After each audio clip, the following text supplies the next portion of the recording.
with Blue and the charmed ones too on Charm Chats.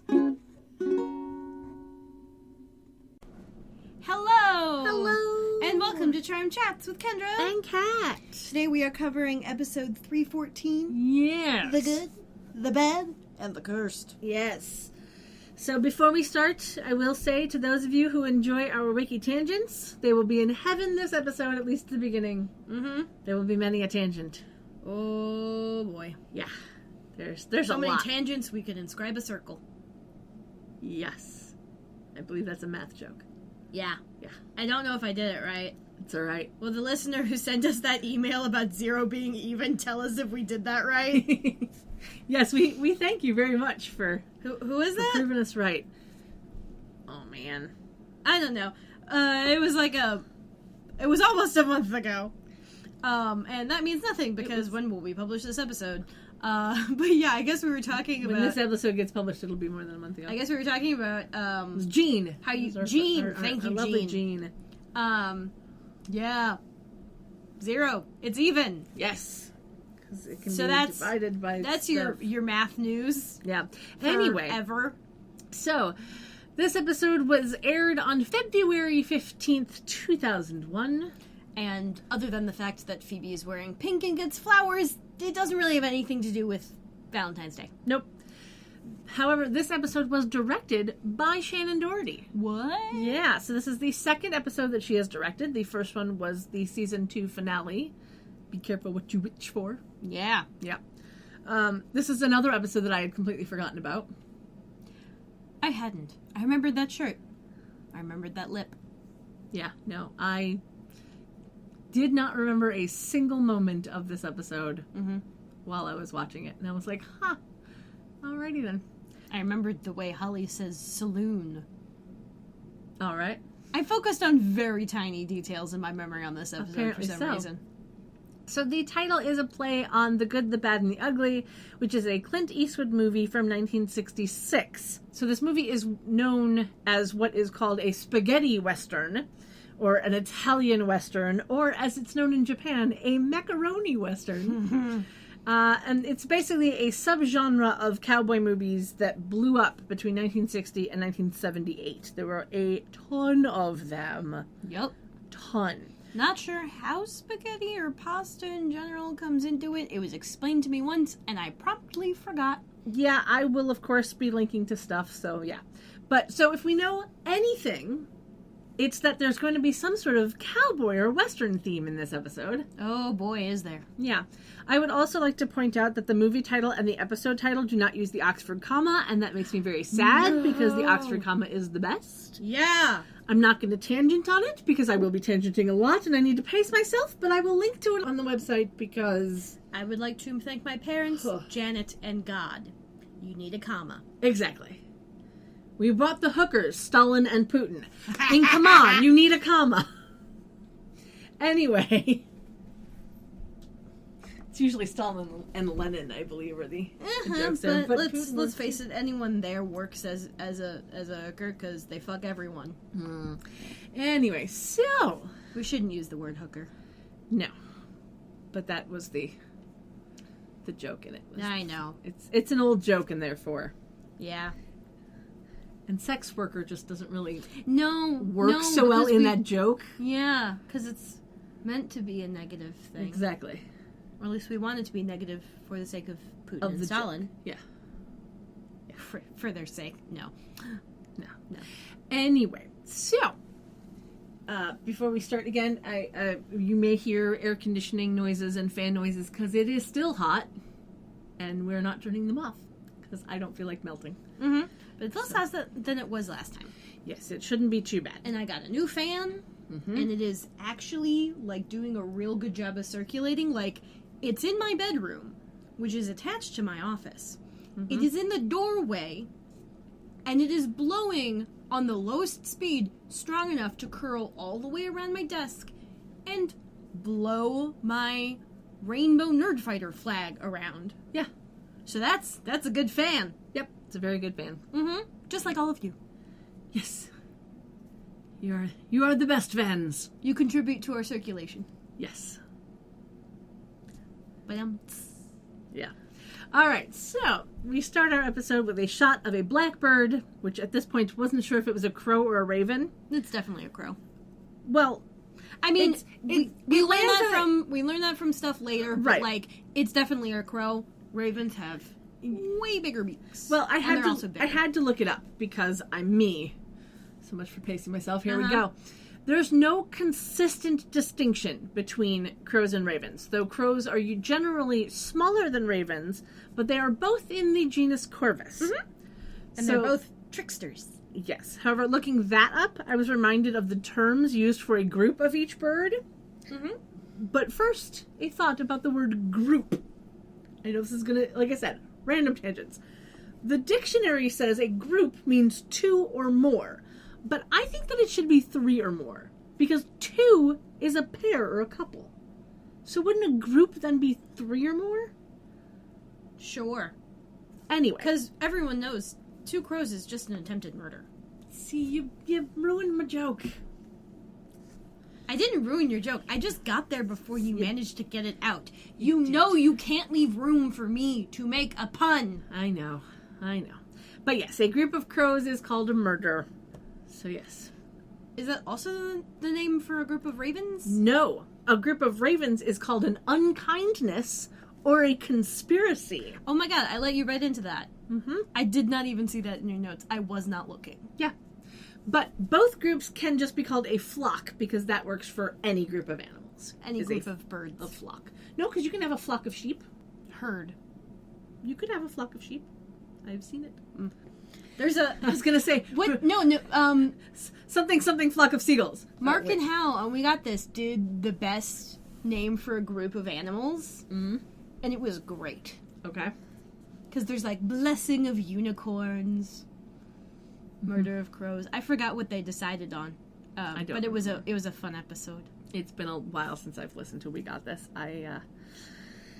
Still mad about very- the hot dog decision? No, I'm just very, very behind on my podcast. Yeah, I understand. Because, I have one now. Yes. So it makes it a little harder. Mhm.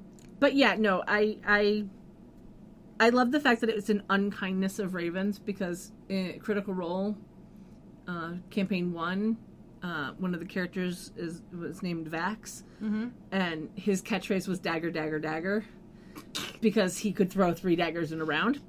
And then he became a patron of the Raven Queen. So when I made his Facebook group, I was making all of the names of the Facebook groups something that was attributed to that particular character. And so Vax's Facebook group is an unkindness of daggers. I like it. Yeah, I loved it. I thought it was great. Anyway, back to the show. Yeah, so we see this crow landing on a large tree branch, and then we see a silver sedan with a sunroof pulling up on a wet, muddy road. How do you know it's not a coop? No chickens. What? I was trying to reverse engineer the whole, like, what do you call a chicken coop with 4 doors? A sedan? Yeah. Got it. So we see that they are driving into what looks to be one of those old ghost towns that California has like 350 of, if not more. It's a gold rush. And most ghost towns are due to failed economic activity, like a railroad being built nearby so that no one has to stop by the town anymore, that sort of thing. Or disasters like floods or droughts. Illnesses. Yeah. And a lot of the ghost towns have been turned into tourist attractions. So I will link Like to a Deadwood. bunch of stuff. Yeah, I'll link to a bunch of stuff on the website. But I remember going to a ghost town, not in California, but in Colorado. Janet Varney's dad writes books about ghost towns. Nice. I have not read any of them because that's not my shtick, but hey! Yeah. Someone's got to do it. Yeah, right? Yeah, I like I said, I went to a ghost town not in California, but in Colorado, and it is really, really interesting to walk through a place and just like the vibe in that place. Like I'm You're a little sensitive to the supernatural. You're a little more believing of it than me. Yeah. I'm less skeptic than you are, which is fine. But it's really interesting because like the Winchester Mystery House Everyone says it's haunted. I walked in there and felt an absence of everything. Like, there was nothing there for me at all. But I have walked into a ghost town that was a real place. It wasn't just a made up for tourists. It started out as a real place. It wasn't just facades propped up. Right. And I walked in, we were taking a tour of the ghost town, and like I said, this is in Colorado, not California. But I walked in, and we wound up walking into one of the buildings, whatever, and I walked in and immediately was like, I don't want to be here. Something here doesn't want me here, I'll be outside. And I walked right back out. And it was just this feeling of like, I don't want to be here. Like, I should not be standing here right now, I am leaving. And so I did. And we walked down like 2 or 3 buildings down, and I walked in, and I got that same exact feeling of like, I don't want to be inside this building right now. I'll be outside.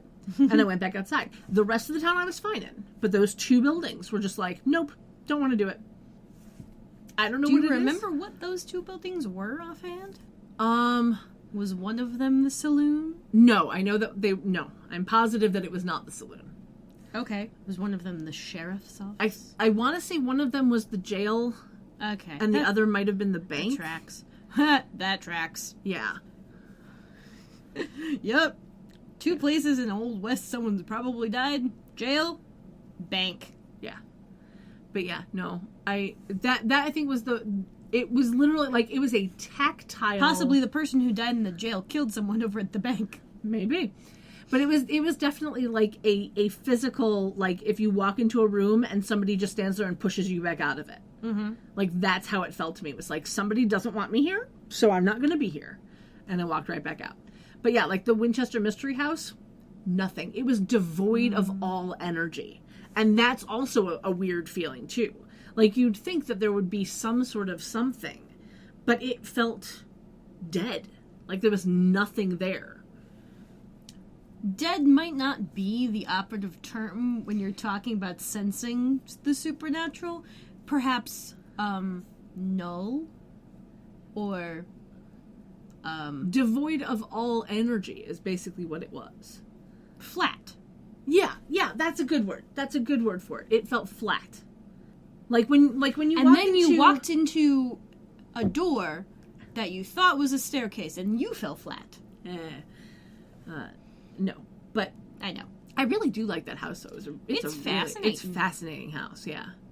But like when you walk into like your office here, like you walk in and there's a feeling that you get. Like it doesn't feel like there's no energy in here. There feels like there's energy in here. Yeah. For those of you not cued into the visual, there's a lot of shit in my office. There is, and it's very colorful. Yeah. And I'm very happy with how colorful it is.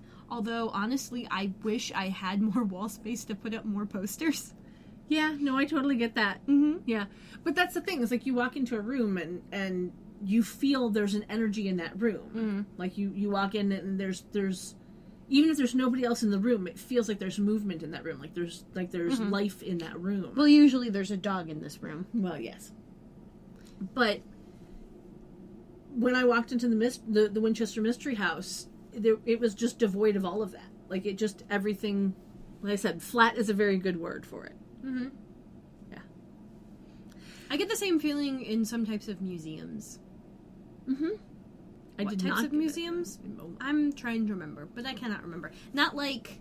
in certain hallways of, like, Museum of Science and Industry, I get that feeling. Because there's just, like, nothing there. And if there's no people in there, it's just kind of like, The stairwells. One of the stairwells, I get that feeling.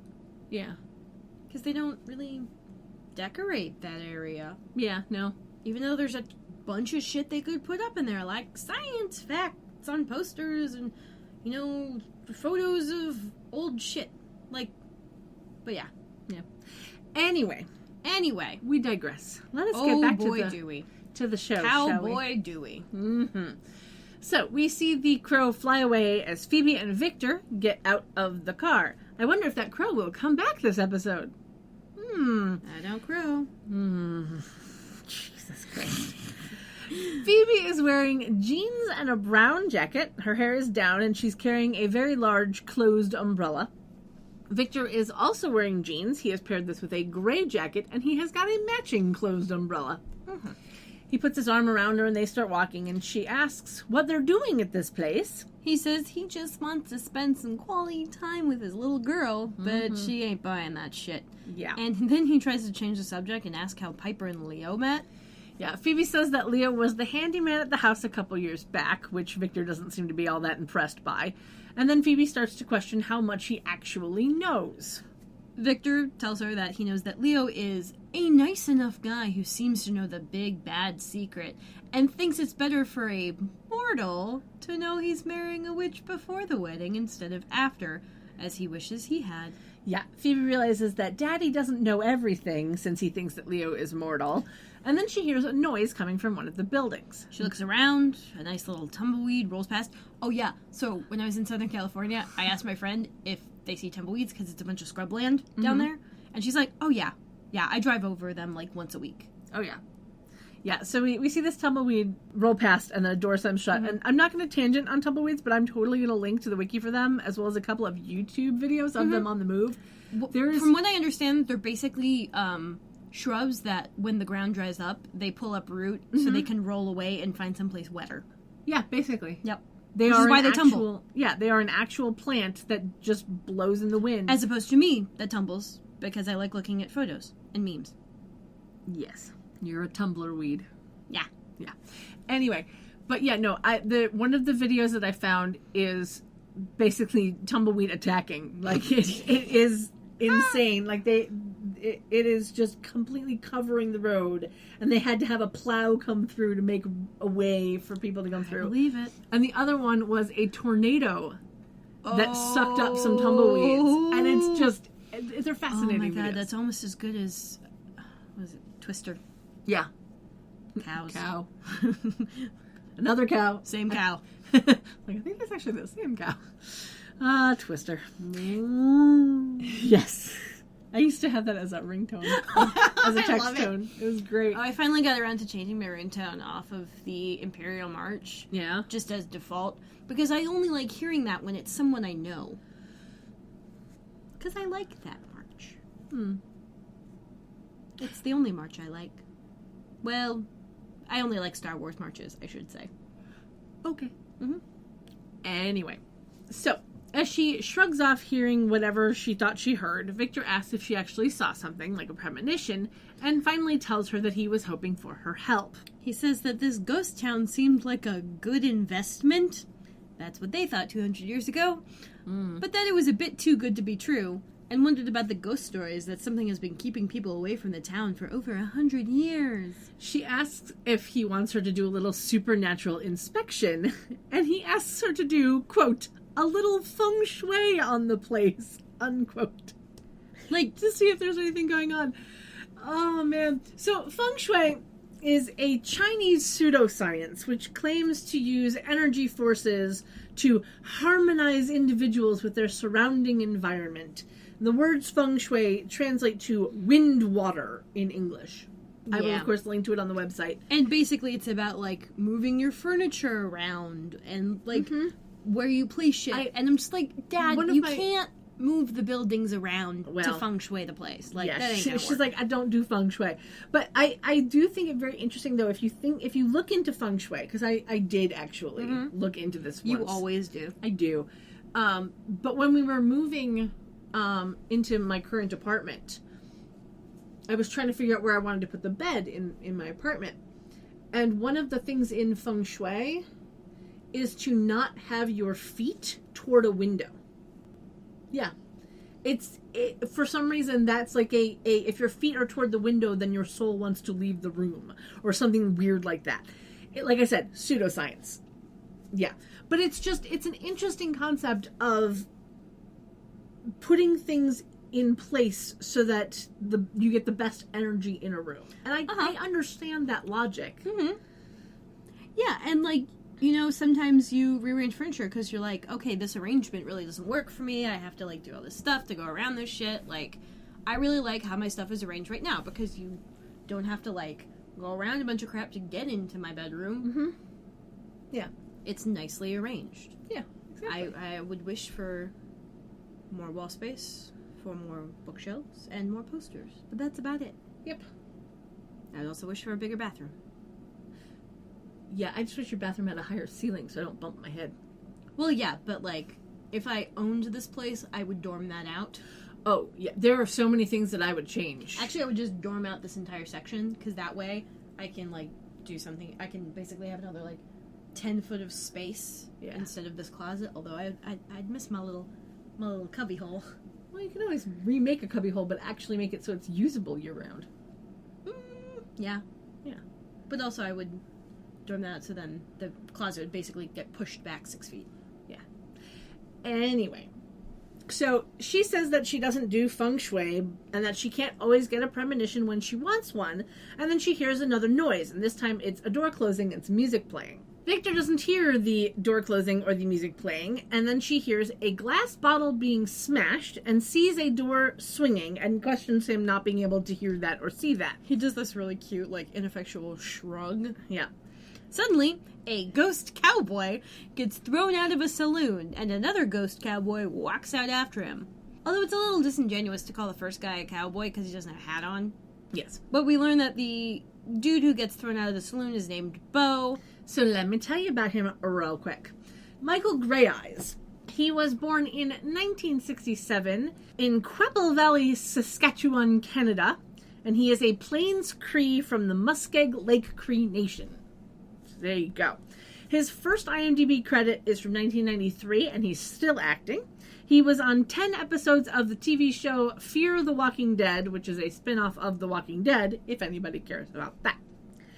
The other cowboy, according to IMDb, is named Gil. Though we do not actually get his name in this get his episode. name, like ever. He is played by Blake Gibbons.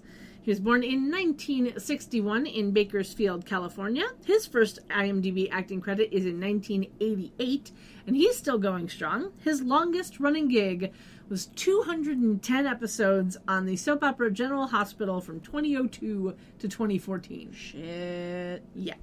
Like, you So- think that's a lot of General Hospital, and then you realize how long General Hospital has been going. How Right. many episodes are they up to? Like 1,000? Like 10,000? Oh, fuck. Yeah, General Hospital's been on the air for decades. Is it 5 days a week? Yes. Okay, so 5 days a week for how many ever fucking weeks? Yeah. And they don't go on hiatus at all. No, No. not really. Nope. So, Gil is telling Bo that no one crosses Mr. Sutter, and then he hits Bo in the face. And of course, transparent Bo flies back through Phoebe, knocks her over, and Victor catches her. He still cannot see Yeah, the he ghosts. can't see the ghost. We see Bo run off, and then Gil shoots at him before they both disappear. And Victor notices that Phoebe's lip is bleeding. She tells him not to buy the place, but it has, quote, really bad feng shui, unquote. Yeah.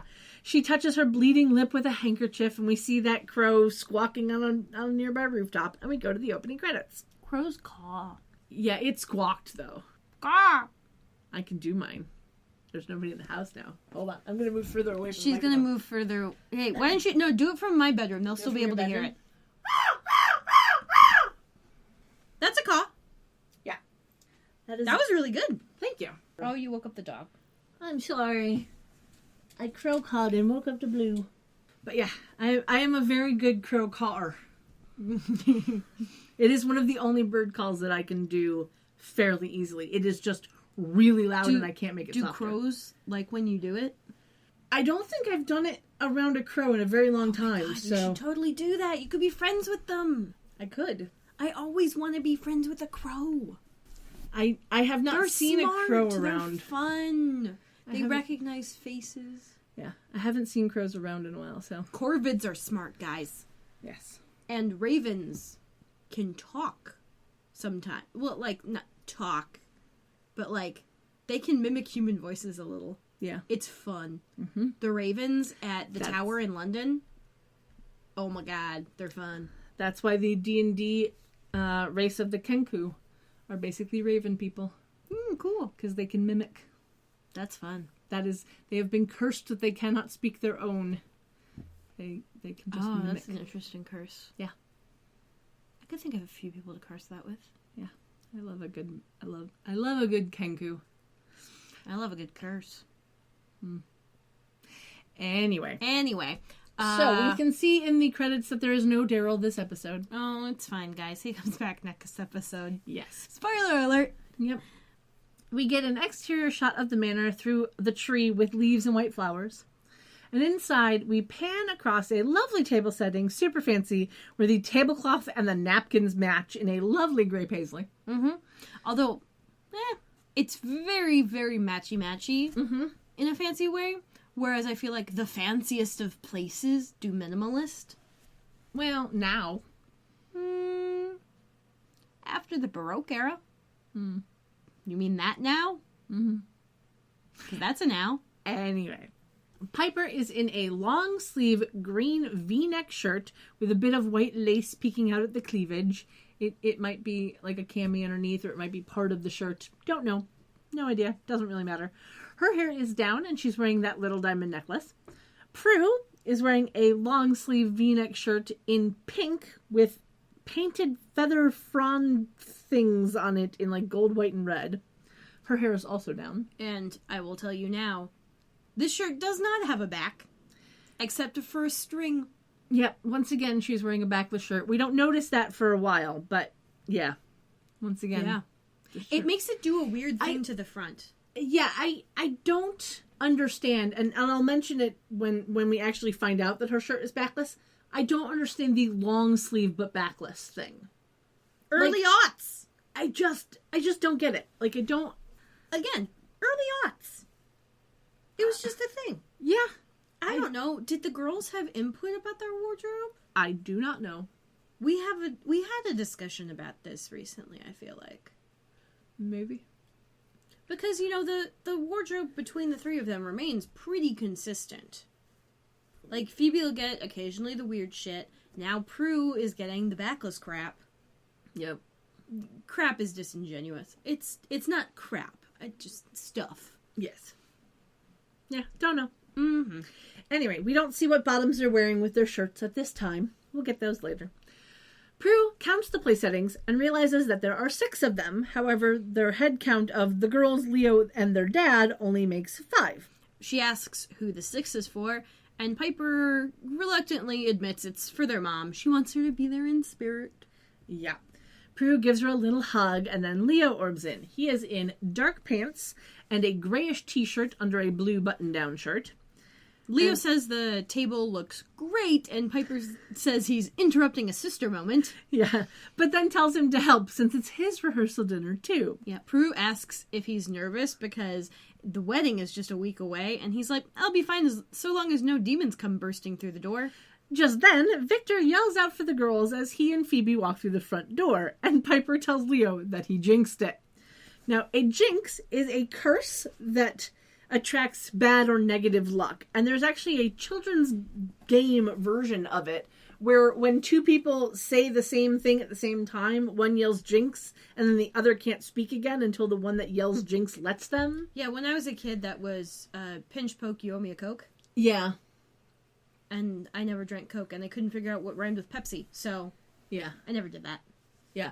But if you're in the South, Coke is any soft drink. I know, but I'm not from the South. Yep. I'm from the racist North. As opposed to the racist South. Yes. Yeah. Anyway. Chicago's a segregated city. There is also a California-based clothing line called Jinx, where And the I is either upside down or an exclamation it's point. an exclamation point. Okay, I wasn't quite sure. Yeah, that is their stylized way of it. And they make like video game themed clothes. It's been around since 1999, and I have owned more shirts by them than I care to admit. Okay, so in the 3-digit range. Yeah, I still own shirts from them. In fact, I have currently on the way to me a shirt from them. So Very on brand. Yeah. Anyway, We can see that Victor is wearing some red plaid shirt under his jacket. Mm-hmm. We get a peek at the nice little fuchsia shirt on Phoebe. yeah, but nothing's really easy to see because they still have their jackets on. The girls and Leo walk over and Prue asks what happened. Phoebe says that she just needs an aspirin, and Victor's like, don't look at me. Yeah, I have no idea what's happening. Phoebe tells him that she got into a bar fight. Well, 2 cowboys got into a bar fight. One was named Bo. The other was a bad guy because of his black hat. And oh yeah, they were transparent. Yeah, which prompts Piper to say that she must have hit her head, which I think is very funny. Yeah. Like, why would you think that that's what happened? You live with demons, you've met ghosts, why is this an issue for you? Just saying. Yeah. Like, I don't understand why It was a funny face moment from Holly. Yeah, I just don't understand why Holly they gets didn't a lot of funny immediately face think moments in this episode. ghost. But, yeah. Victor says that he never should have taken her there if he had known that something was up, and she's like, no, I'm fine. And Leo holds out his hand, like his healing hand, offering help, and Phoebe stops him. And she tells Victor to go back out to the porch and get the town files that they apparently lifted from the place for some reason. No, I think it was the files that he had on the town because he was thinking of buying this town. Okay. Yeah. He's got a box of them anyway. Yeah. And so he leaves to do so, and Phoebe kind of whispers under her breath, like angry stage whispers at everyone, that Dad doesn't know Leo's a white lighter. Yeah, and which everyone says, what? And looks at Piper. Yeah, it was a great synchronous moment of outrage. Leo and Prue had a lovely moment of surprise that was just like, wait, what? Yeah. Piper says that because of Mom's affair with her white lighter, she didn't think Dad would be that receptive to the idea, so she just didn't tell him. Yeah, she'd been trying to figure out how to tell him, but just, couldn't. Leo says that Victor is going to kill him when he finds out. But Piper just kind of laughs and reminds him that he's already dead. Yeah, it was adorable. It was great. So Victor comes back in carrying a box of rolled up papers, saying that it's mostly investment stuff and background info and isn't really sure how it'll help. Phoebe mentions that Beau fell through her and she wound up with the same split lip that he had, which Prue says sounds like a ghost to her. Leo says that it can't be because ghosts don't bleed. And then after a couple of looks and Piper clearing her throat, he tries to cover by saying, I read a lot about it in books. Yeah. So Victor's like, let's leave. It's not my area of expertise. Clearly. Yeah. So Victor's like, hey, you fellow schmuck, let's get out of here and leave the supernatural shit to the girls. Yeah, let's go get food. Leo, of course, tries to back out, calling him Mr. Bennett.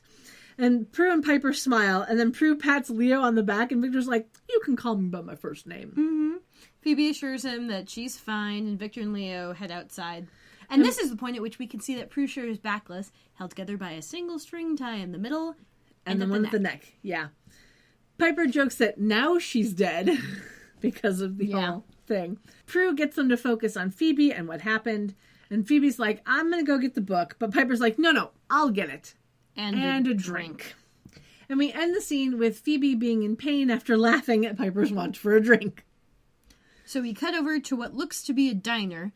Leo and Victor are both sitting in a booth, and very nervous Leo is gulping down a glass of water. I should also mention, Leo's shirt kind of blends into the booth. Yeah, it was a nice... It's not the same blue, but it's similar enough, and the lighting made it look extra similar. Yeah. So basically, he was a floating head with a strip of other shirt in the middle. Yeah. He was a giraffe.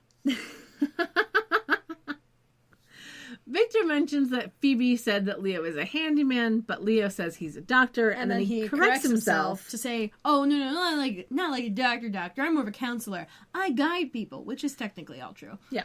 Victor asks if he makes good money, and Leo's like, not really. It's more of a calling. I love the trope of, I'm telling the truth, just not all of it, so you get to believe what you believe, and I get to know that I'm not lying. Exactly. Victor then drops the pretense and tells Leo, mortal to mortal, that it's not easy being married to a witch, and that the reason that his marriage to Piper's mom didn't work out is because of that. It wasn't that he didn't love her, he just wasn't prepared for what was to come. Mm-hmm. Leo tries to placate him by saying, oh yeah, I think I'm prepared. But Victor's like, no, I'm warning you, because I want this marriage to succeed. There are dangers out there worse than demons and warlocks. You know about those? Leo's like, yeah. He's like, well, there are things that'll sneak up on you. And he, like, snaps in front of Leo's face for that. He's like, those are dangers that you'll never see coming.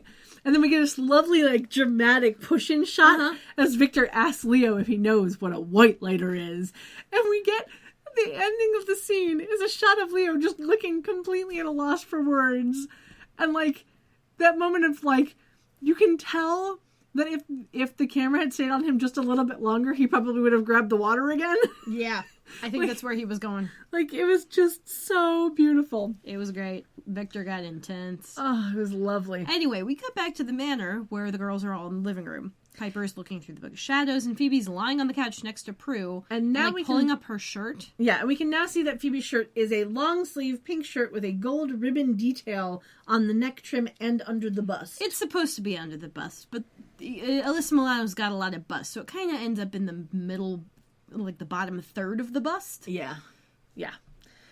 And we can also see that Prue has paired her top with black pants, and Piper has paired her top with dark gray pants. Mm-hmm. Yeah, and as we mentioned, Phoebe's like pulling up the bottom of her shirt, and there's this big, painful bruise. Yeah, I've It's had a a bruise nice- like that. Yeah. They're Like the kind that you big. get if you get kicked in the side Yeah. by a horse. Or the kind that you get if you walk into a hook at Blockbuster. You know. Or the kind that you get if you sit in a makeup chair and someone puts it on you. Yes. Just like that. Just like that. But apparently it's very painful. And like Prue kind of taps it and Phoebe's like, ah, no! Yeah. Phoebe is lamenting how Beau got beat up, but that she's getting his symptoms. And Piper has no luck finding anything in the Book of Shadows. Phoebe says that the guys were dressed like cowboys right out of the Old West. Mm-hmm. And then remembers the outlaw mentioning something about a guy named Sutter. So she tells Piper to look him up, for he may be a demon. Yeah. And Prue, who's been going through all of this paperwork while Piper's on the book duty, says that she has noticed a lack of something, which is anything dated after April 25th, 1873. Yeah. There's nothing. It's like time just stopped. Prue reminds them that this isn't the first time that they've dealt with a time loop, but Phoebe says that they vanquished that demon. Mm-hmm. Piper turns to the time loop page in the book and realizes that it may not be a demon, but instead a curse, and she reads from the book, quote, "Certain spiritual traditions believe that a great evil or great injustice can be cursed into a time loop until righted," unquote. Mm-hmm. Phoebe thinks that they need to put right whatever wrong happened, and Prue realizes that they have to do it before Phoebe's symptoms get worse. The doorbell rings, and Prue gets up to answer it. Then we see Cole. A very scruffy Cole. Yeah. He's standing there with a bunch of flowers. He's wearing a red shirt and jeans under a tan trench coat. He looks very unshaven. Mm-hmm. And a little manic, honestly. A little bit. He walks into the foyer and asks for Phoebe. And Prue, once she recovers from her startlement, she flings him through, like, Through the foyer. through the foyer. And I he- never know how far the foyer goes. Like, does it go to the area? It goes just to the below dining stairs? Okay, so it's a very long foyer. Yeah. It's a 2-room foyer.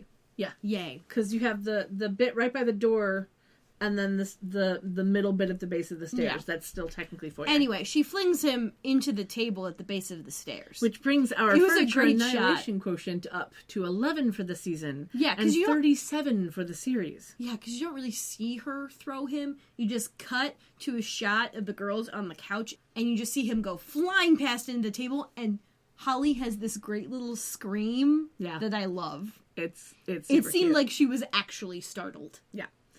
We see Phoebe and Piper jump up from the couch, and Phoebe goes over to Cole as he stands back up, and he shows her the flowers, The saying that they're for completely her. undamaged flowers. Yep. Which I thought was a great touch. Yeah, he says they're for her. She pushes them away. And then Prue asks why he's there and if he has a death wish. But he says that when he told Phoebe he wasn't giving up on her, he meant it. And he is very manic. I should continue mentioning. Like, he's just all smiles and, like, frenetic energy right now. And it's very different from the last time we saw him. Yeah. Piper and Prue then question Phoebe about seeing him and not mentioning that he was back, and Phoebe says that she didn't tell them because she didn't want anything to do with him anymore. Prue cocks her arm to use her power again, and Piper stops her because they don't have enough time to buy another table before dinner. Yeah. It's like, I just set that table. Yeah. Like, no, I just love that that's the reasoning. Not because she doesn't want to fling him again, but because she doesn't want to have to buy a new table. Mm-hmm.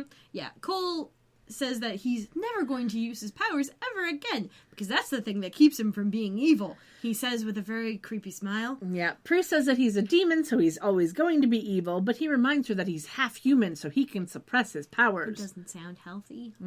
He then notices that Phoebe is hurt and asks what happened. She says it's none of his business and starts to tell him to leave, but then she has a premonition. And kind of collapses against one of the columns. Right. In said premonition, we see the outlaw shooting Bo, and then Bo throwing a knife into the outlaw's chest, was a and then good he throw. falls to the ground. When the premonition ends, Phoebe falls, and Prue and Piper catch her. Prue asks what happens. Phoebe lifts her hand, which I guess was behind her back at some point, and then has... I don't want to say it's a good or a bad line read, just that it's a dramatic one. Yeah. Alyssa made some choices with this next line read. The line is, I think I've been shot.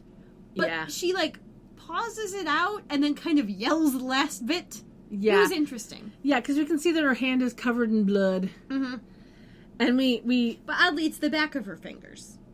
yeah. The back of her fingers. Which I get, because if you, put your hand on your back, it's a little less effort to just stick the back of your fingers back there. Yeah. And we end on a shot of Prue and Piper looking at Cole as Phoebe lays there in pain. And we go to commercial break. Yep. Anyway, when we come back, we're back at the diner with Leo and Victor, and there are other customers in the booth next to them. There's a waitress with very long hair wandering around giving coffee refills. Yep. And Victor is loudly telling Leo how white lighters are sneaky little bastards who can orb into their charges' lives at any time, day or night. He says this as the waitress is giving him a coffee refill. Yeah. Leo says that Piper calls white lighters good guys and guardian angels, but Victor says that they have a tendency to fall in love with their charges, and, quote, before you know it, they've stolen your wife, unquote. Methinks Victor has some issues. Yeah. He tells Leo that Patty fell for her white lighter, which Leo thought happened after they had separated. And Victor covers that up by saying, oh, no, he was making moves on her long ago. Yeah, long before they split up. And that he never got the chance to get back together with Patty because she, died.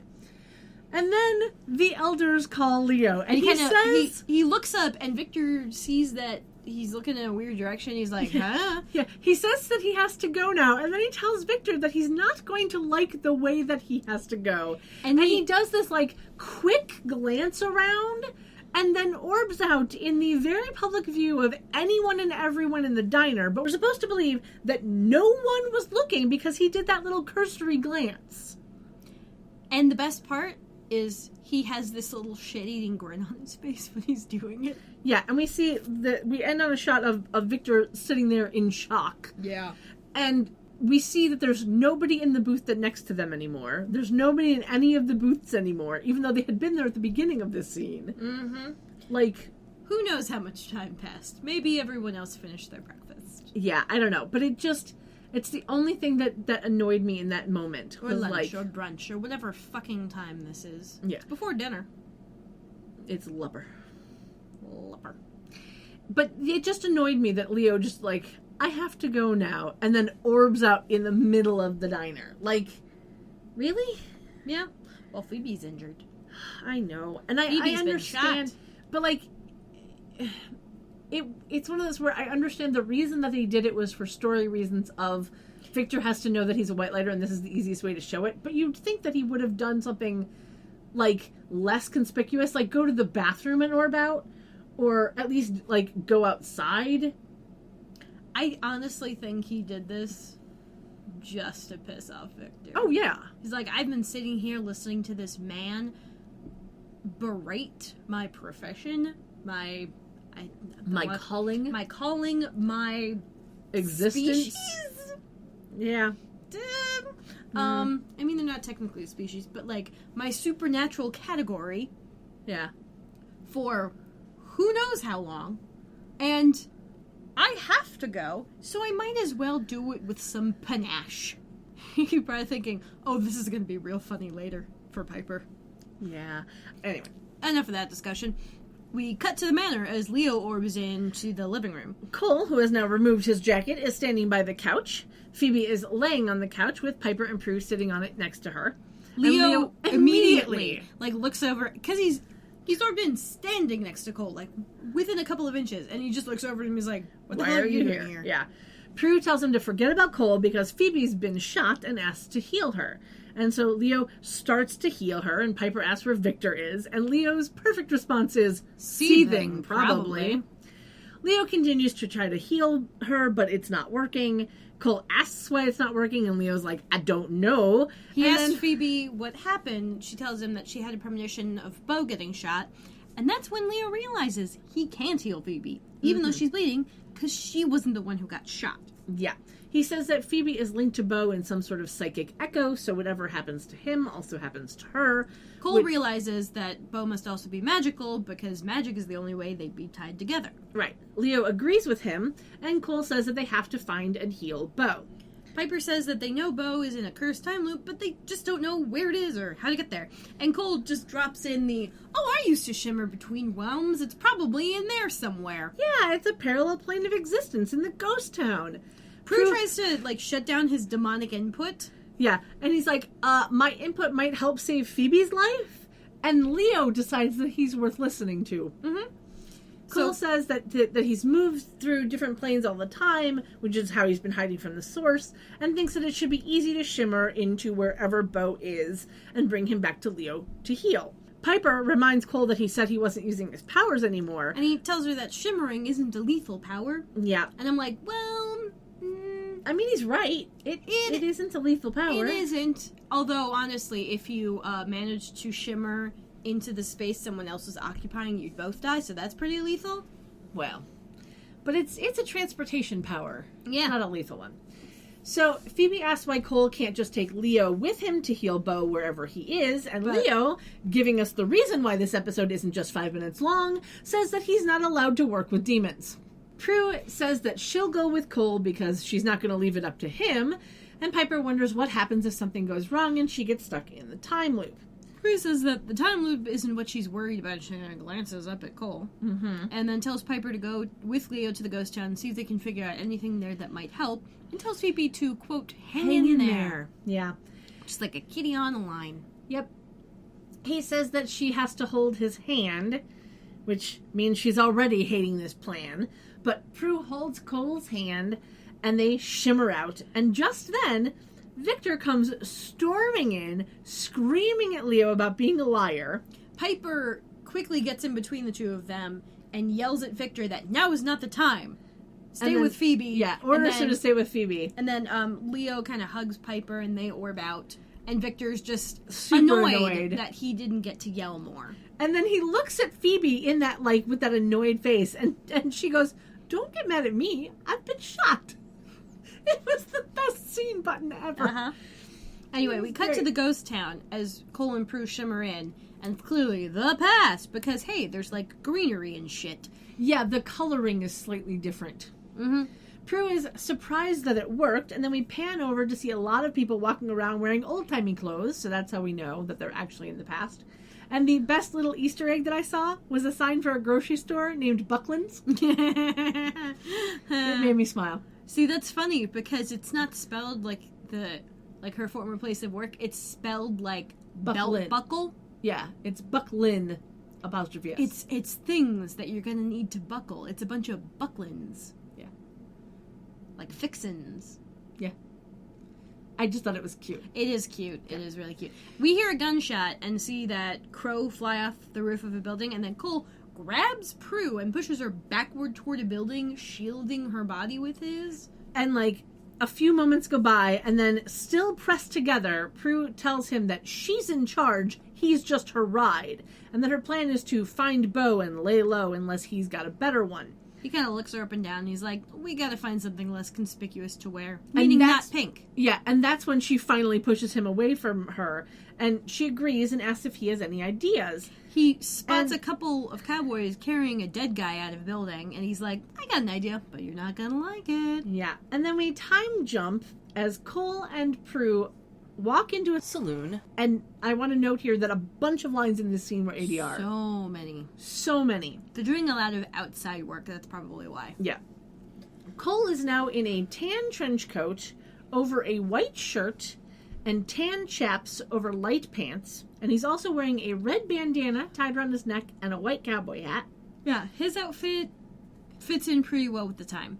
Prue's, on the other hand, Yeah. does not. Prue is in a black jacket over a feminine cut white shirt with a frilled bottom. It's a crop top, guys. Yeah, it's showing off her belly button. Uh-huh.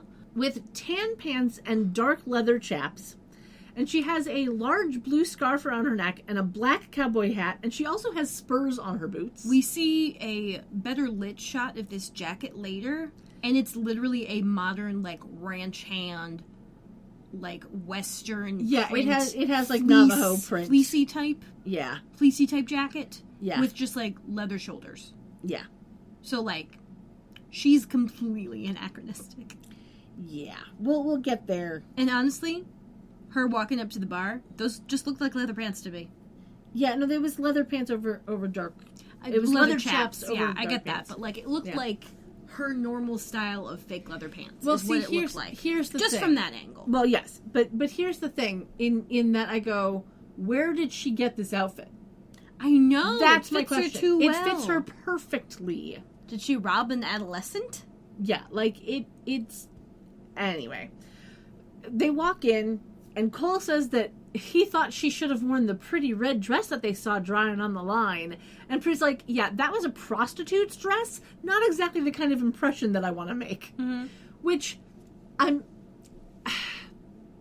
gonna I have a thought, but I'm gonna hold it for a moment, Okay. and I'll bring it back up in a minute. Okay. All right.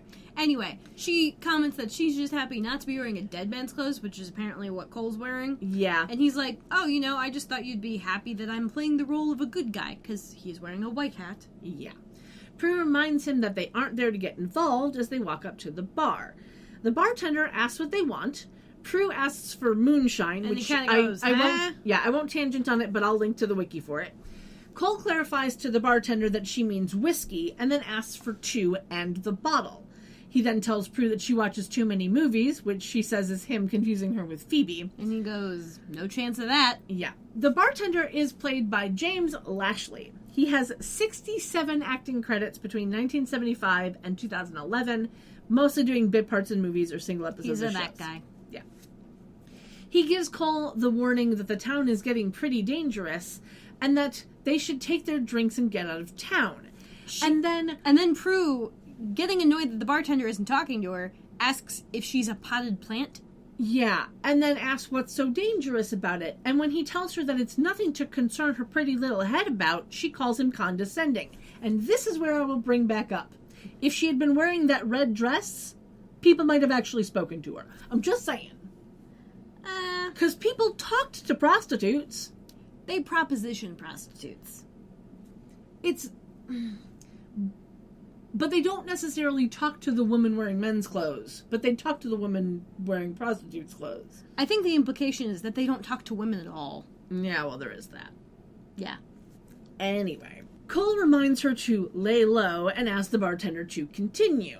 He says that there's been some trouble with a powerful man in town, and Prue asks if he means Sutter, which Much to surprises the the bartender, bartender yeah. and kind of alarms him. Yeah, and she says that her pretty little head knows a lot.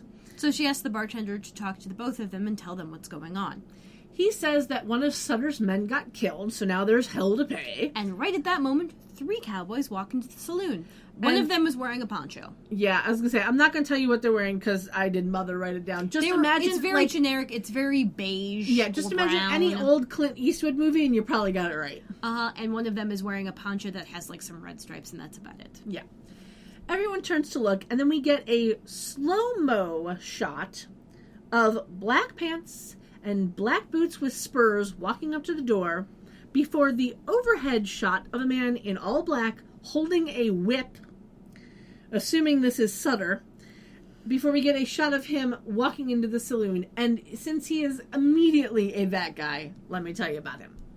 Sutter is played by Ed Lauter. He was born in New York State in 1938, and he died That in rhymed. California in 2013. That He did was not rhyme. 74.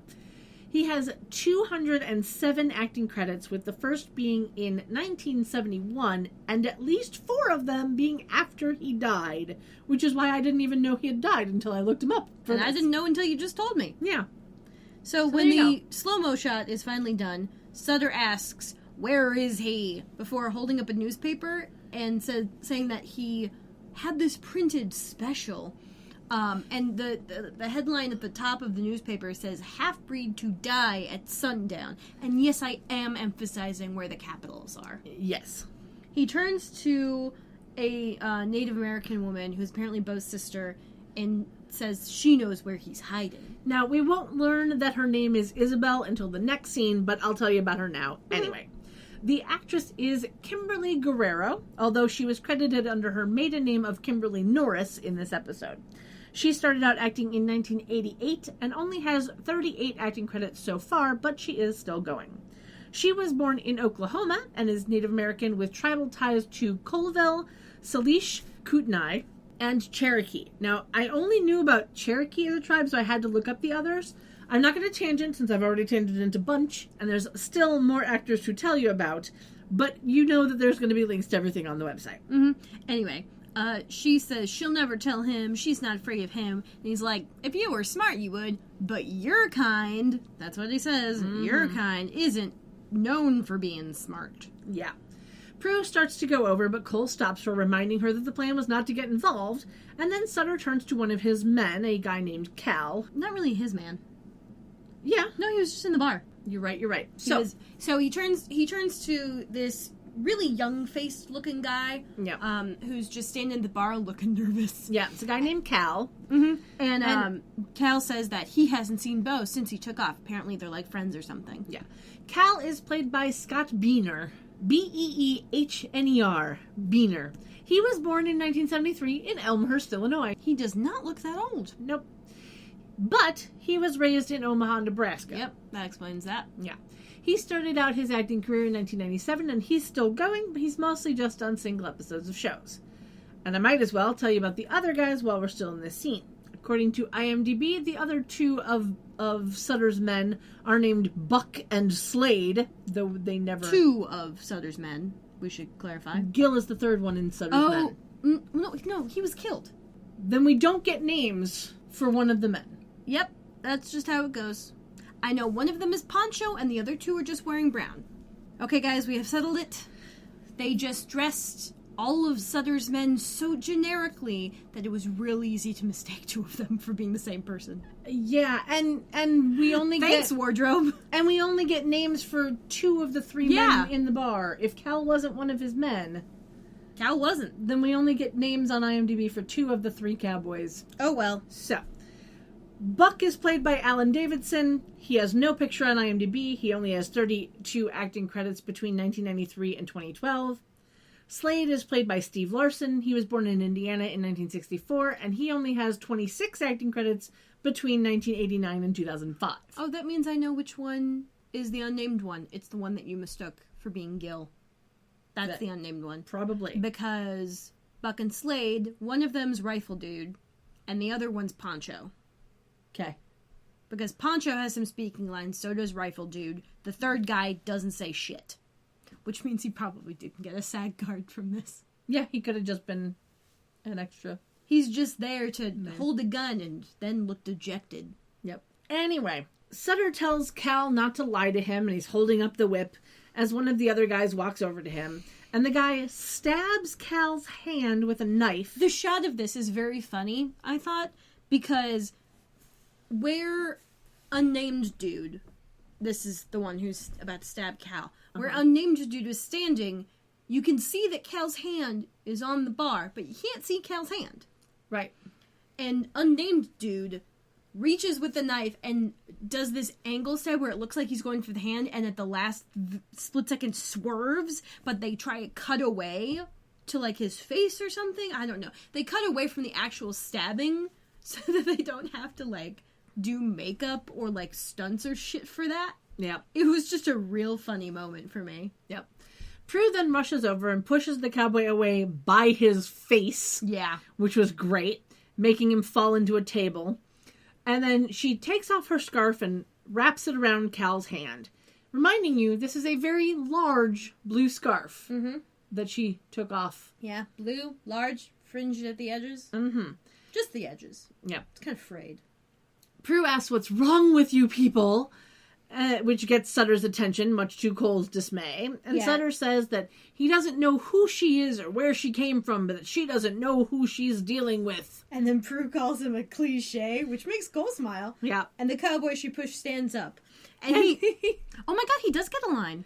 Yeah. I forgot about this. Yeah. He says that he doesn't usually hit women, but since she's dressed like a man, he'll make an exception. So Prue blocks his punch and smashes a whiskey bottle over his head, and then grabs both his gun and her gun from their respective holsters, and then like shoots cross-armed at rifle, which makes the rifle like fly out of his hand. Yeah, she like crosses her arms and shoots the gun to make the rifle fly. And then in the best slow-mo movement Oh, Cole. of the entire episode, like, this is honestly a little badass, and we get some sound effects and everything, Cole pulls a double-barreled shotgun out from behind his him. back. With a flourish and a spin. Oh my god, it was real cool. And aims it at Poncho Dude.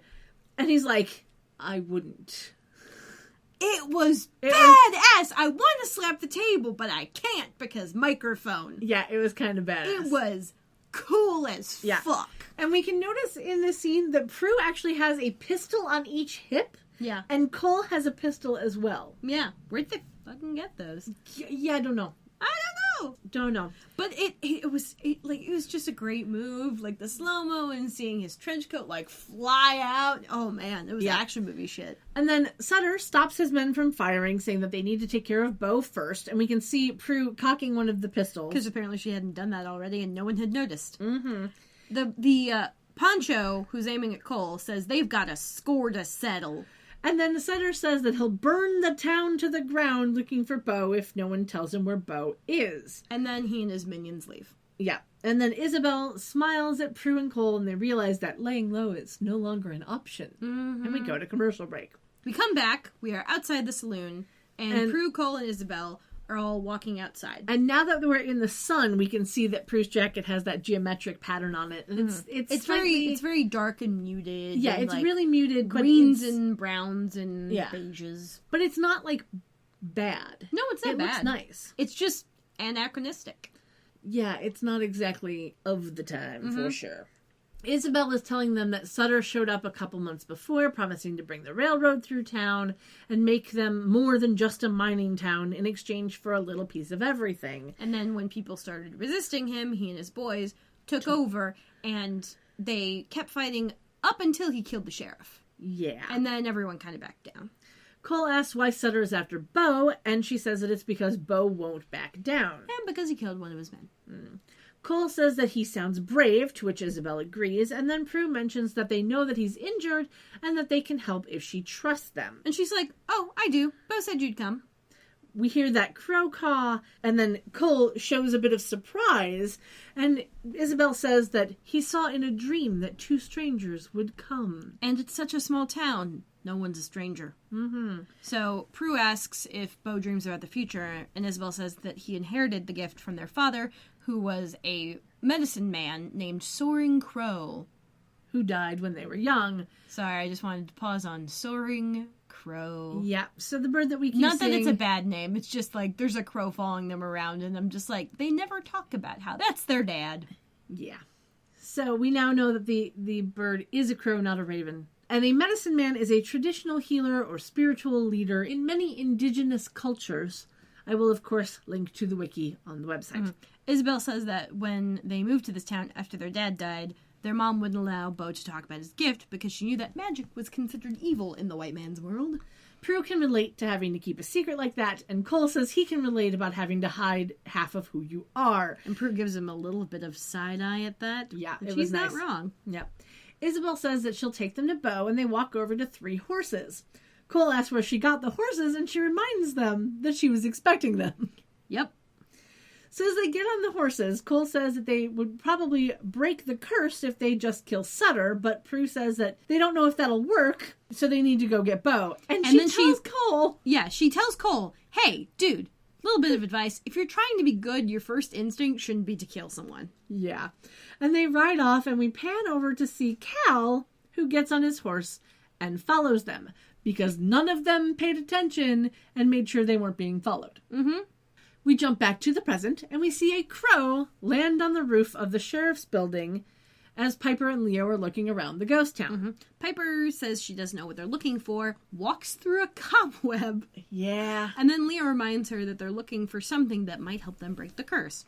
Piper is kind of preoccupied by the crow as she's speaking, but she's like, dude, there's nothing here but spiders, lizards, and that stupid bird. Yeah, that stupid And then old crow as it caws yet again. And then it flies across the street as Leo reminds her that they have a rehearsal dinner to get to, so they should keep looking. Yeah. And Piper says that there won't be a dinner or a wedding if they can't save Phoebe. The crow, at this point, lands on the saloon as Piper remembers that Phoebe said she'd gotten into a bar fight. Yeah. And then Piper's like, so that would be the saloon. Yes. It's always the saloon. I just love the way that Holly says saloon. Yep. So they walk into the saloon, which is covered in a layer of dust and cobwebs. And looks much more boring in the future. Yeah. Or present, rather. Yeah. Piper goes behind the bar, and we get an insert shot of a bottle that Leo notices called Hankins Nerve Tonic, which claims to calm raw nerves. Which means it's probably just alcohol. Yeah. So he jokes about bringing a bottle back for her dad. And while this one isn't real, Nerve Tonic is a real thing that exists in this world as a form of homeopathy. Mm-hmm. So I will link to the wiki for homeopathy for anyone who wants to check out that brand of alternative medicine. And if you want to have a laugh about it, check out Mitchell and Weblook's skit about homeopathy. They do a skit about a homeopathic ER. It's hilarious. Well, alrighty then. Anyway, Piper picks up a bunch of papers from under the bar and kind of like tosses them on. Yeah, barely looks through them and says that nothing's here. This is a bust. Yeah, but Leo notices the headline on the paper that she laid down, which is the same headline of Half-Breed to Die at the Sundown. And they see that the half-breed in question is Bo Lightfeather. Which is the first time we've heard his last name. Yep. Leo says that they need to find a way to let Prue know that she doesn't have until midnight, therefore neither does Phoebe. We cut to the manor, showing a clock on the mantle that reads 4 p.m. quite handily. Yeah. Phoebe is lying on the couch, sweating and shaking, as Victor brings her a glass of water. There's a lot of hurt acting in this episode. Mm-hmm. A lot of hurt acting. Yep. Damn. He tells her to drink. She takes a sip. He asks what's wrong. She says it's nothing. And he says that he didn't come back into their lives to be kept in the dark and that she can tell him anything. And she starts to kind of shiver and says that she's dying, which he thinks is an overstatement. But she's like, no, I can feel it happening. Victor says that her sisters won't let that happen, and then Leo and Piper orb in. Piper asks how Phoebe is. Victor says she's fine, and then mentions that they don't think that Prue knows that Bo is going to die at sundown. Leo says that they have an idea of how they can let Prue know, because if Phoebe is getting visions from Bo, then she might be able to send him one. Piper says that if she can will herself to get a premonition about Bo's death, he might be able to see it too, and he can tell Prue and Cole that they don't have as much time as they think they do. Victor questions this, as Phoebe mentions that she can't get them when she wants them all the time. But Piper hands Phoebe the newspaper, and Phoebe kind of like, it almost looks like she's trying to use it as a blanket. Yeah. She kind of like holds it to her and closes her eyes and tries to will herself to get a permission. And we fade dissolve into Cole and Prue following Isabel to Bo's hideout. And we can see that Prue has added some brown leather gloves to her outfit as she's riding this horse. And she's galloping nicely. Isabel's kind of trotting, and Prue's just holding her hat on her head. It was cool looking. Yep. Cole asks what they're going to say to Bo, and Prue says that she'll do the talking.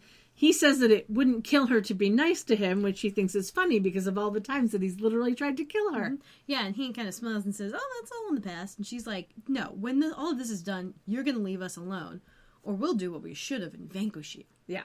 He says that vanquishing him is the only way of keeping him from Phoebe, which is another tick in the hating Cole column for me. Yeah, he gained a little bit of traction with some flowers and being willing to help save her life. But yeah, the whole I'm not gonna leave you alone thing is no. Yep. Anyway, Isabel turns to Cole and Prue and asks if something is wrong. Prue says that it's nothing she can't handle, and then they walk into the small building that looks like an old church with stained glass on the doors. And we see Beau lying in a corner, holding a cloth against his wound. It's a very, very dirty old church. Yep. Isabel goes up to him asking how he's doing, and he gets mad that she brought people with her. And bizarrely, he asks who they are. And Isabel's like, yeah, they came to help. Prue mentions his visions, and he denies knowing what she's talking about. And then Prue mentions that her sister gets visions too.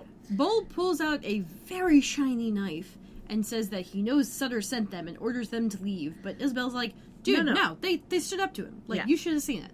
Cole says they're not going anywhere, and Beau says that Cole has the same look in his eyes that Sutter does, and that he's evil. Dun dun dun! Prue's like, well, then just look at me. And that this isn't just about him. Her sister, as well as the whole town, will die if he doesn't let them help. Yeah. Isabel mentions that they think that something that Sutter is going to do is going to trigger a curse on the town, like the kind that their father used to speak of, and then Prue tries to win Beau's trust by mentioning their gifts. And she tells Cole to show Beau his gift. And So- Cole kind of is just like, okay. Yeah. And he kind of shimmers out from one side of her and then back onto the other side. And Beau and Isabel both look impressed. Mm-hmm. And we cut over to Sutter. He is sitting at a table in the sheriff's Office. office, hut, whatever the fuck, building, Yep. in the jail. And he's not sitting very far from this bottle that he's about to break, but for some reason he's using his very long whip to do it. Yeah. And it shatters, Yeah. even though it's nowhere near the end of the tip of his whip. Yeah. Nope, not so much. Mm-hmm. His three minion cowboy dudes walk in, and They say they can't find Beau. Sutter is, of course, pissed because Beau is giving the town ideas, and he doesn't want the town having ideas. Yeah. And they say that no one is willing to talk even if they know where Beau is. Sutter then tells them to make the people talk because he's not giving up the town, and that he'll sell the land for a fortune when the railroad comes in. Because, of course, it's about money. Mm-hmm. All of these poker chips, these very plastic poker chips sitting around this table. Cal walks in and tells them that he knows where Beau's hiding, which makes Sutter very happy. We cut back to the church, and Prue takes off her gloves, saying that they need to get the bullet out of Beau. She kneels down beside him and says, "This is going to hurt," and then takes the cloth off of his wound. And she uses her power to remove the bullet, which flies into her hand, and she just kind of catches it. And then we see Beau and Phoebe yell in pain as they both receive the same premonition of Sutter whipping Beau, Isabel being held at knife point, and then Sutter shooting Beau, presumably in the back of the head. Yeah.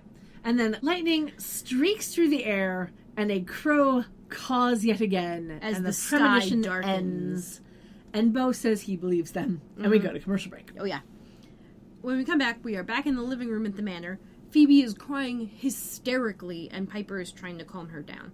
Leo wonders if Beau saw the premonition, and Phoebe assures him that Beau did, and that no one helped him in any way.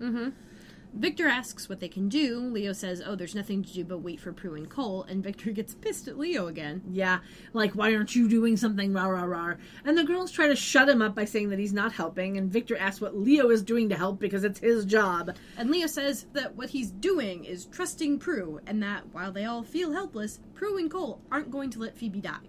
Victor gets pissy about having to trust a demon, and Leo says that he hates to say it, but mentions that Cole does in fact love Phoebe, and that he's risking his own life to prove himself and save her life. Phoebe says that Leo is right. Victor asks how she can be so sure, and Phoebe says very, very hurt-actingly that it's because Cole loves her as much as she loves him. That seems to shut Victor up. It shuts everyone in the room up. Yeah. We cut back to Sutter and his men riding their horses. Cal still has Prue's blue scarf tied around his bloody hand, and then now, for some reason, it looks like it's just a piece of the scarf. Yeah. It's not the full thing, because it's really tight onto his hand. Yeah. Just saying. Yeah. We then cut inside the church.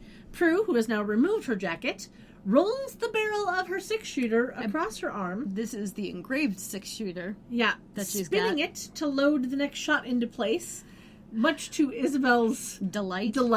She's like, you're a fast learner. Yeah. Cole then looks out the window and sees Sutter's men showing up, saying that they need to get Beau out of there. Isabel wonders how they found them, and Cole realizes that they must have been followed, because nobody took care not to be followed. Yeah. Just saying. Just saying, like, you just loop back once or twice. Yeah, exactly. Even if, well, they could probably follow the hoof prints, but Wow. if you loop back twice, they probably can't follow. No. Cole says that he'll shimmer to take Bo back to Leo and then come back for them, but Prue stops him. Cole is confused because he knows that if Bo dies, then Phoebe dies. But Prue says that taking Bo away won't break the time loop. Cole says that it'll save Phoebe, but Prue reminds him that more than just Phoebe's life is on the line and that they have to break the time loop. Cole, of course, doesn't understand how Prue would sacrifice her sister to save a town full of cowards, and Prue tells him that if he truly expects to be good, they can't just walk away from the greater good at stake. One of the minion men outside calls for Bo to come out. Cole asks how they break the curse, and Prue says that they need to keep Bo alive. Bo, who is apparently super spry now that the bullet is out of him, jumps up and says that the curse is due to the people who stood there and watched him die, and that he needs to give himself up, which Isabel is, of course, not okay with, but he tells her to have faith. Mm-hmm. Cole says that they'll kill him, but Bo says that the curse came from his father's people. It's meant to heal and teach the townspeople to act without shame. And then he has to give them a chance to do that, which Prue realizes means that if the townspeople help save Bo, then they help save themselves. And it's just like, okay, so this has been happening how much over the last 120 odd years? Mm-hmm. It's a time loop, guys. Yep. It's been happening for fucking ever, and Yep. no one remembers. Yep.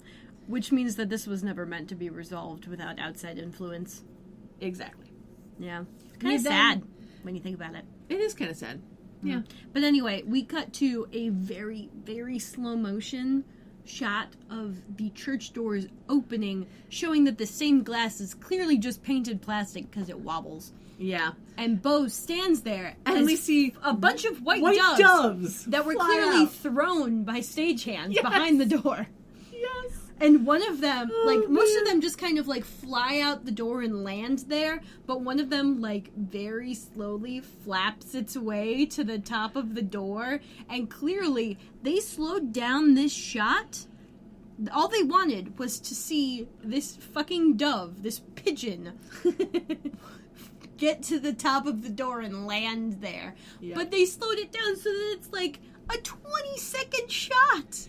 It wasn't that long, but it was quite long. It was very long. It was Yeah. at least 12 seconds Yeah. of this dove flying to the top of a door. Yeah.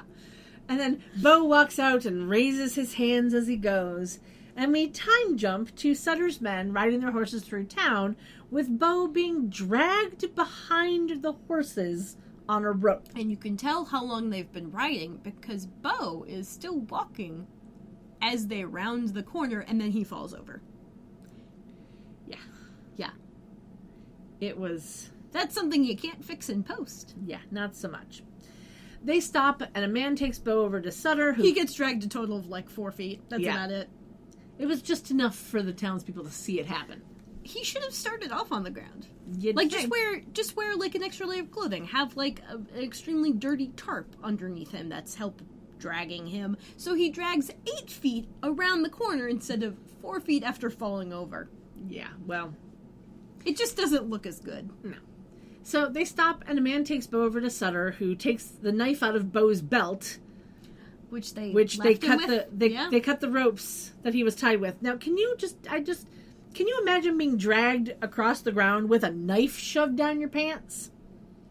Exactly. That's Just something saying. you can't fix in post. Yeah, just And why didn't they confiscate his own knife? You know, because he gave himself up. They didn't bother, they Oh, wrapped his man. hands, but they didn't bother searching him. Sutter, Yeah, there's a Sutter, lot. Sutter. There's a lot of stuff in this moment. Yeah. But just the thought of being dragged across the ground with a knife down your pants. Uh-huh. And it's not in a sheath either. No. Yeah, you're either getting gutted or losing your ability to have kids Yeah. and possibly pee. Yeah. Yeah. Anyway. Not smart, guys. Not No. smart. Not so much. Sutter then pushes Bo to the ground, yelling to the townsfolk about people crossing him, as Cole, Prue, and Isabel arrive. Prue now has her jacket on again, but she is sans gloves. Isabel tries to run to Bo, but Prue stops her and says that he knows what he's doing. Bo Not for the stands- last 128 years, but sure, Hey. let's go for it. You know. Bo stands back up and Sutter starts to whip him, and we see that Phoebe is feeling the whipping as well. But Bo is silent, whereas Phoebe is very much not. Yeah. Again, herd acting. Very Yes. much herd acting. Very dramatic herd acting. Yes. Sutter asks if Bo is too stupid to scream, and he wants Bo to beg for mercy as he continues to whip him. Prue, who now realizes that the people aren't going to do anything without someone saying something, yells to the townsfolk to look at Bo, and the fact that he has the courage to fight Sutter for all of them. She says that they can't just watch Bo die and that they have to do something to take Sutter down. Cole joins in, saying that Sutter can't take all of them out, which is a very positive Which is note. it's a very Cole thing to say. He can't kill you all. Oh, man. Oh man. But And then- Prue on the other side is like, you need to not be scared. You need to stand up to him. And Cole's just like, fucking shoot the dude. Yeah. Sutter then gets out his gun and points it at Bo, saying that no one crosses him. And then we see his gun get shot out of his hand, and he looks off to the side, and we see that the bartender, apparently all this time, has just had a rifle on him. Yep. Just like on him, not under the bar, just like hanging on his belt or something, so Yeah. he can just pull it up and shoot. Yep.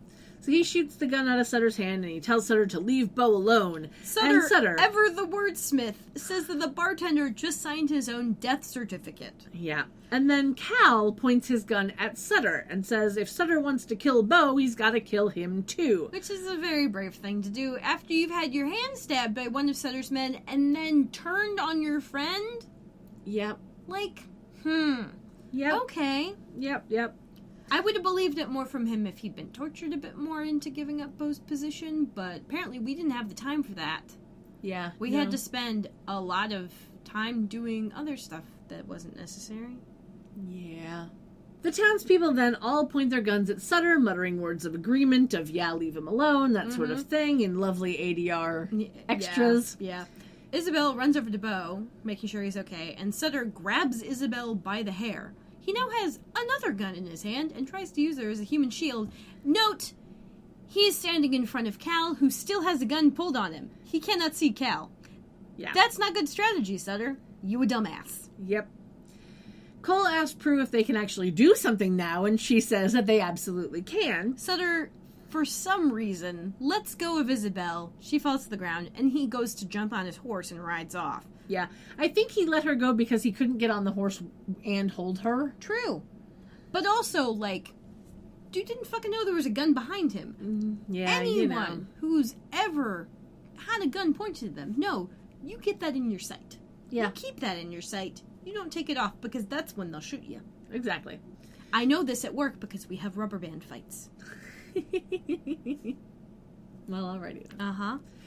Cal helps Isabel up, the bartender takes the ropes off of Bo, and Bo goes over to Isabel. Prue gets on a horse and follows Sutter. He, for some reason, slows down, and she shoots at him. He falls off the horse It and was then another tries to great run slow-mo away. shot. Yeah. Where it almost looked like the reins were going to get tied around his foot and then the horse was going to drag him. Yeah. But no, that doesn't happen. He gets up, and of course Prue's like a fucking wonderkind with the shooting on a horse. Yeah. Like, holy She- shit. She shoots him in the chest as Kind of the shoulder, really. well, yeah, like the top Yeah. top of his chest, top like top left, I think Yeah. it was. As he turns to go Top for right, actually. Sure. The top of his chest. On one side or the other. Yeah. As he turns to go for a gun, and we see that he's now in front of the sheriff's office. She hops off her horse, switches the gun from the right hand to her left, and then uses her power to make him fly through the door into the sheriff's office, at which point Bo and Isabel catch up. Yeah. And then Prue, as they ask her a question, she's putting the gun back in its holster because now she's flipped the gun back into her hand to put it in the holster. Why she had to switch hands to use her power, I still don't understand. Maybe she was afraid of accidentally shooting the gun while she was doing it. Yeah, I don't know. I mean, it just looks better if she's just using her hand as opposed to also using the gun. No, but she could have used her other hand. True. Very true. Come She's on, been Prue. able to use both hands. Why did she have to switch the gun from one hand to the other? I don't know. But anyway, Anyway. she tells Bo and Isabel that Sutter won't be a problem anymore, because apparently her minorly wounding him and then throwing him through a door takes him out of commission. Apparently and I'm like, so. yeah, he's an old dude, but he's not that old. Yeah, well. Although this is the Old West. If no one treats that shit, he's gonna get sepsis. Yes. Bo asks about the curse, and Prue points out the beautiful sunset that's now happening. That she has to squint against. Mm-hmm. And then we hear a gunshot. We cut to the saloon. Cole and the cowboy are in there. Our and- little Poncho dude. Yeah, Poncho's in there. And they've both, like, flipped over some tables that still don't have any shots in them. And then Cole goes to shoot the cowboy, but discovers he's out of bullets and apparently doesn't have his fucking shotgun anymore. Yep. Which prompts the cowboy to say, they both stand up, and the cowboy says, "See you in hell." And Cole replies, "Been there, done that." And then as Poncho dude pulls his gun, Cole throws a lightning ball at him. Mm-hmm. And Prue walks in to see the cowboy aflame and screaming, and Cole laughing as the cowboy disappears. He turns around and sees Prue, Yeah, and she she's kind of just disappointed. Yeah, she looks disappointed and says, "Once a demon, always a demon," and walks back out. And then Cole throws his hat on the ground. Like he's and fed walks up out. at his own fucking actions. Yep, it's like, God damn it, I thought I had her. Yeah. Back in the living room at the manor, Piper, Phoebe, Leo, and Victor are waiting for Prue and Cole. After a moment, they shimmer in. They are both now in their original outfits. Yeah. Cole has his arm around Prue, which she quickly pushes away from her with an ew as soon as the shimmer ends. Victor asks what took so long because it's now dark outside. And Cole says that they were tying up some loose ends, possibly literally. Mm-hmm. Prue asks Phoebe if she's okay, and now Phoebe, who has no split lip and a fresh coat of lip gloss, says that she's great, thanks to both of them.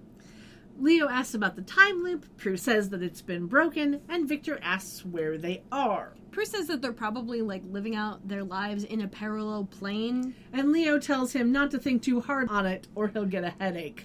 Piper asks if they're up for the rehearsal dinner, and Phoebe says she's starving, which she would be. She'd been in pain for most of the day and screaming. Yeah, she'd been through a lot. Oh, yeah. So everyone starts heading for the dining room.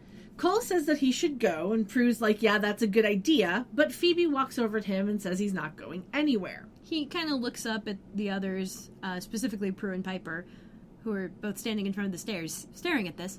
And he's like, oh, I don't want to cause trouble, but Phoebe kisses the ever-loving shit out of him. Yeah, and then everyone but Piper during this kiss looks away very awkwardly. They're all like, ugh, and Piper's still, like, doing that face. Holly's got a good face this episode. Yeah. They're just kind of like, very uncomfortable, very, like, almost like watching your parents kiss kind of look. Yeah. Or in my case, watching my parents hug. And when they break up the kiss, Phoebe's like, "You're staying. That's that. We are done talking about this." Yeah. And he agrees to stay, and they all kind of go, they go toward the living room. And Cole's got or this toward the kind dining of room. dopey smile on his face, which I like. He does, and it's very funny though when he's like, "Okay, fine," we cut to Prue and Piper, And Piper, and they both kind of look at each other like, "Well, alrighty then." yeah, and they're like, "Okay, let's do this." Yeah, and they all head toward the dining room, and we pan over to see a crow landing on the windowsill outside. Right by the mantle. And he caws just a little bit. And my favorite bit about this shot, like you can kind of see the crow in the gap from the curtain. Mm-hmm. And there's a little photo frame, a little filigree photo frame on the end table right in front of this window that appears to have a photo of very, very young Alyssa Milano. Yep.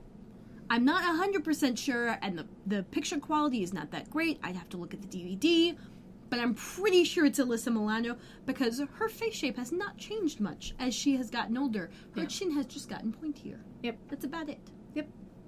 But it's very cute. It is very cute. And then we go to the end credits. Mm-hmm. So that is our episode done. Okie dokie. Which means we are on to ratings. Yes, we are. Would you like to go first? No, you should go first. I All think I right. went first last time. Yeah, I don't know. All right, I shall go first. I am giving this episode a 6.5 out of 10. Is this gaslighting? Poor Victor. Yes, the alternate title was Poor Victor. But You sure it's not white lighting? Is this white lighting? No, it would be gaslighting because it's No, more, I know, it's I more know. about cold. I know, I'm just trying to pun. Yes, I know. What is your rating? I'm giving it a 7.5 out of 10, counting crows, because we mentioned math this episode. Nice. And it's both alliterative and a pun. I like it. And It's band. also a band, yeah. Uh-huh. Anyway, With our ratings done, we're on to our outfits. Yes, we are. So for me, I actually really liked the outfit that Prue had on at the beginning and end of the episode, the long sleeve, no back shirt. Like, while I might not understand the trend of long sleeves and no back, it didn't look bad on her. It looked really good on her. And for Piper and Phoebe, there's only one option. They were literally in the same outfits the entire episode, with the exception of Phoebe having a coat on in the opening scene. I think my favorite outfit's Isabel's. Yeah? It was period appropriate, simple, and yet unique. It wasn't those fucking generic cowboys. Because it was just like this lovely, like, kind of red, pink button-up that was trying to be off-shoulder, but it was just like a really wide, shallow scoop neck type thing. And then, like, the brown skirt, and she's just got that red scarf belt. It was very simple but distinct, and I enjoyed that. I think that was my favorite outfit. Well, alrighty then. So, with our ratings done and our outfits done, We are on to social media plugs. yes, we are. As always, you can find us at charmchats.com. You can email us at charmchats@gmail.com. We love getting questions and shit. Yep. Or math corrections, as the case might be. As the case may be. We are on Twitter and Tumblr at charmchatspod. And you can find us on Facebook, Instagram, and Patreon under Charm Chats. Mm-hmm. Speaking of Patreon, We have a new patron. Yahoo! We have at the $5 tier, Kenzie. So now we will shout your name into the void. Into the ether, Kenzie.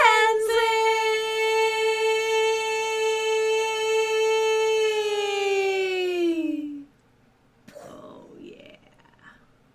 Thank you so much. You're amazing. Woo! You can also find our merch on redbubble.com/people/waterflame. And you can find all of the links for everything on our website at charmchats.com. So, simple and easy. And the links are also in the show notes on iTunes. You should just be able to click through. Yep. If I set it up properly, which I think I have. I think you have. Yeah. So, there's that. The other thing that we haven't asked in a while is if you could go onto iTunes and rate and review us. So that way more people know about our show. Because with the reboot coming, there's now a couple of other Charmed podcasts, but we were here first. Yep, we were. Yes, we were. So, I do believe we are done. Yep. Therefore, until next time, Sleep tight. Don't let the warlocks bite. bye. Or punch you in the face. Mm. Bye. Phoebe, Piper, and Prue, they've got evil to slay and some potions to brew. So we'll see where it's at next time with Kendra and Kat on Charm Chats.